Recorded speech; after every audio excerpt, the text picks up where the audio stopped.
Hi, this is Yvonne Ator, and welcome to another episode of the Thriving Idealist podcast. I am so glad you're here. Today I'm thinking about hope and learned helplessness and what to do when it feels like nothing is working. So I first learned the term learned helplessness from my studies in positive psychology. As some of you know, I'm a personal and executive coach and certified in positive psychology. And I am very passionate about learning the science behind things and using evidence-based, whether it's science or medicine, to help my people. So learned helplessness is a theory that was concocted or that was discovered by Martin Seligman, who is the father of positive psychology.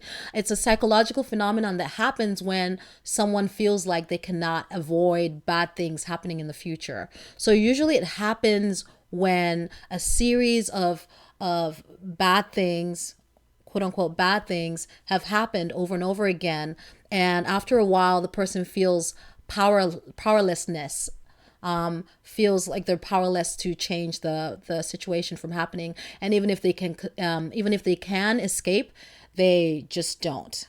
Right. So it's this resignation that's produced when you've had this repeated exposure to negative events, and it starts to feel like it's unavoidable. So people say, like, damned if I do, damned if I don't.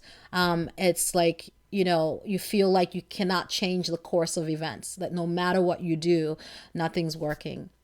And an important thing to learn about learned helplessness is that it's a response to failure, right? It's a control problem. It's not a competence problem. So if you're going through the situation where you feel like, oh, no matter what I'm doing, like nothing's working, it's not because you're not good at a thing. It's the feeling of being out of control. And this is an important distinction to make. So this generalized helpless behavior, this feeling of I can't do anything about it, really comes in when bad things keep happening over and over and over again. I went through something like that recently, in the past year, where it felt like the workshops I was offering, I did an experiment, like doing like a pay what you can, like everything I was doing with my work, like outside of my coaching, everything business wise, trying to reach more people, to like really share the message and help more people, nothing was working. And I really had to root into the science. I really had to root into my work. Everything I teach here, they're not theories for me. They're actually things that I have been through, gotten my behind kicked, and come out to tell the story. I live to tell the story. The thing about this learned helplessness is the experiment that was behind it. So they had this series of classic experiments in the 1960s by Martin Seligman and his colleague Stephen Meyer, who were American psychologists, and they had some dogs, which again makes me nervous because we want to treat animals better, but this was all for science. So they conducted a series of experiments where they placed some dogs in a chamber where they received electric shocks from which they could not escape. So it's like a non-escape condition, and the dogs that were able to escape, the dogs in the escape group, so there are two groups, one is a non-escape and one is escape group. The dogs that could escape the shocks, they could escape the shocks by pressing a panel with their nose, right? And then they could push the panel and then jump the barrier to escape the shocks, okay? So only those who had learned how to escape in the previous experiment could actually jump. Other dogs did not. So the dogs that were in the non-escape condition, right? So you had one in the escape and one in non-escape, right? When given the opportunity to escape the shocks by jumping, most of them didn't try because they didn't know that they could escape, right? So they just seemed to give up and passively accept whatever shocks the experimenters gave. Those who had been in situations where they could escape did jump to escape the shocks. Those that couldn't escape did not try to jump in the situation where there was an opportunity to escape. And so what does that tell us? It means that like you're in a situation where it feels like no matter what you do, right, no matter how much you push the button, there's no escape. Then you learn that there's no escape, right? Those who have been able to push the button and escape were able to do so, and they know that no matter what happens, wherever they are, they can try and try and try and try again until they can escape. So that was the experiment that was done on the poor dogs, and it really shows us the importance of being able to cope with painful events, right? So the distinction to make is that even the dogs that were lying down and not trying to escape, they had similar levels of cortisol in their bodies, right? They had similar levels of stress in their bodies, even though they looked like they were lying down. So extending that to your life, right? Maybe you're in a situation where it's like, oh, I feel like nothing's working and I'm just feeling like I don't want to do anything. I'm feeling like I don't want to do anything and I'm laying there. The thing is, some of us might feel bad or feel guilty or feel like we're being lazy. But it's this learned helplessness, actually, I feel like is a misnomer, because it sounds like you're just like, oh, I'm just helpless, I'm just powerless. No, it's that you've gotten to a point where it feels like no matter what you do, nothing's going to work. It's a coping mechanism, right? It's a response to repeated painful events. And we're seeing that in the world today, where it's like, so many things are happening, strikes and even the UFOs and aliens and all that. And people are like, there's a sense of, gosh, no matter what we do, like things will keep happening and there's nothing we can do about it. So you're probably going, okay, Yvonne, so what can we do to deal with this situation? So this learned helplessness, this powerlessness, where it's like, it makes you feel like there's no hope. There's no hope. No matter what I do, there's no hope. I want to invite you to think about this idea of learned hopefulness, right? So as the antidote to this learned helplessness, the sense of feeling powerless, which again, no shame, no judgment. If you're in a situation where it feels like no matter what you're doing, it's not working, it makes total sense to feel like giving up, to feel like nothing matters, to feel like, no matter what you do, nothing's going to change, right? It makes sense to feel that way. And that's a very rational, it makes sense to feel that way. And it's also a very dangerous place to be. Do you know that one of the leading researchers on hopefulness, on hope, on the science of hope, Shane Lopez, PhD, died by suicide in 2016? When I learned this information, it just completely just blew my mind. And it really underscored what I've been saying for the past, 12 years now, that nobody is immune. This is National Suicide Prevention Month, September. And I've done a lot of work with physician suicides and suicide prevention, and even with veterans as well, dealing with veterans with post-traumatic stress. I know veterans who have been teaching us mental toughness and all of that who have died by suicide. I've known physicians who have died by suicide. When stuff hits the fan and you feel like nothing's working and you feel like there's no hope, like it feels like there's no way out. And it can be very lonely and very isolating. I've been there many times.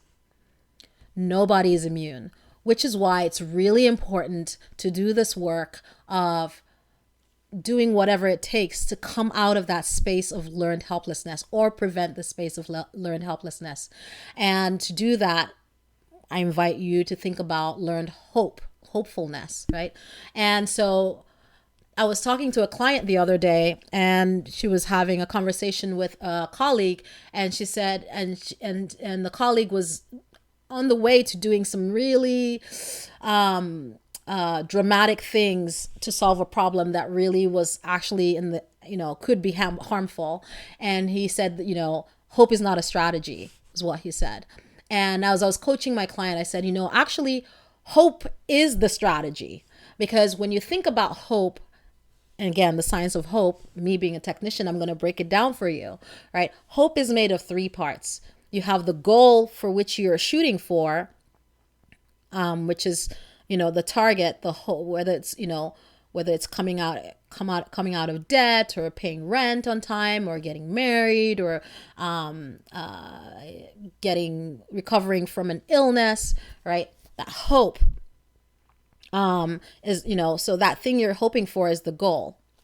Then you have the second part of hope is agency, right? Having this willpower, or this sense of being able to do it, this motivation to actually go after the goal, right? So that's A. And then P, right? The sense of pathways. So having a way power, right? You have willpower and you have way power. Actually having a path forward, actually seeing a path, actually having a strategy, having a series of steps that you're going to take to go towards the hope. Right? So hope in its definition, right, has a pathway, a strategy in its actual definition. So you can't just say, oh, I'm hoping, and then there's no plan, right? That's magical thinking. That's an illusion. That's being delusional, right? You don't just go, oh, I'm optimistic, and then there's no plan behind it, right? It has to have the GAP, the gap, right? The goals, the agency, and the path. So, and if you just have, if you're just thinking about this goal and you don't have a way forward, then you're just going to be like, dwelling on it and just like, pessimistic about it, and there's no way forward, right? So you actually need all three parts so that you're not in magical thinking, and also you're not in this like, dwelling on all the negative and the catastrophizing. You want all three parts so that you can be in hope. So think about the thing that you're actually hopeful for.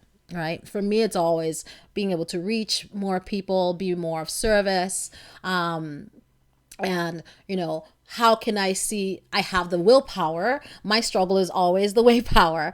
Right. So being able to, if you're looking at the thing that you're struggling with, right, which one is it? Is it the goal or the agency or the pathway? For me, as I said, my struggle is always a pathway, which means that I have to sit down and actually map out like a pathway. And if this pathway doesn't work, then come up with another pathway and then another pathway. And I know it's the series of failures that makes people go into learned helplessness. But I will say, keep trying different pathways until you find a path forward.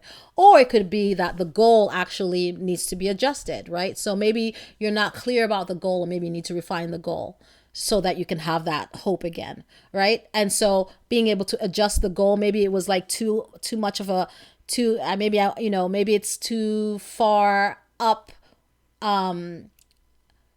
Is it a realistic goal? Is it something that it's going to stretch you, but it's not going to break you, right? What is that goal? So you might need to refine the goal. Or maybe it's that you don't have the willpower, like you don't have the sense of agency. Then what can you do to bring yourself back to feeling that sense of inspiration? Is it like taking care of yourself? Maybe you're burned out. Maybe it's, increasing your capacity by working out, or getting a coach to help you start to see a way forward, or start to get motivated again. Usually when people are out of alignment with their values or strengths, right, they start to run out of steam. Are you in alignment with your values? Is this goal in alignment? Is it important to you?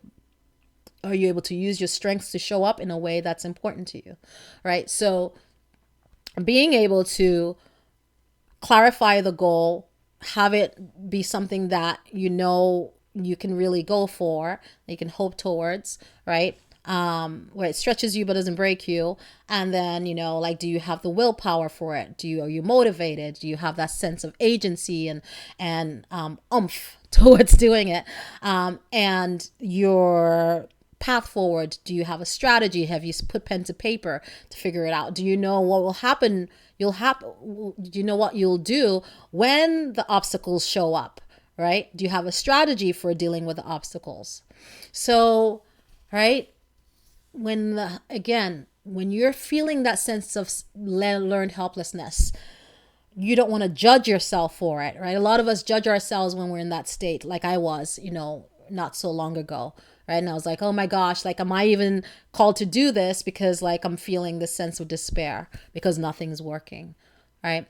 Being able to treat yourself like someone you love, console yourself, reparent yourself, speak to yourself kindly, get yourself what you need, talk to a friend, talk to a coach, right? Treat yourself with self-compassion and non-judgment, right? Not judging yourself and remembering that you're doing the best you can. So rather than beating yourself up because you're in the state of, feeling like nothing's working, this feeling of learned helplessness, like those dogs, it made sense that they wouldn't try to escape because before they had tried many times to escape and they couldn't, right? So, it makes sense to just lay there and take all the shocks. I encourage you that your life matters. You matter. What you're hoping for matters, and it's valid and it's worthwhile to pursue. So I believe in you, and keep going. I encourage you to keep going. And of course, if you need any help with coaching or anything, reach out to me for one-on-one coaching, or you can even join my respite group where we meet every Tuesday evenings to discuss these topics in deeper details. But I'm really, really rooting for you and hoping that you know just how much you matter. Get what you need. You're worthy of the time, energy, resources, money, support, all the things that you need to thrive as you make your positive impact in the world. So go cultivate your light, and I'll see you next time. Bye-bye.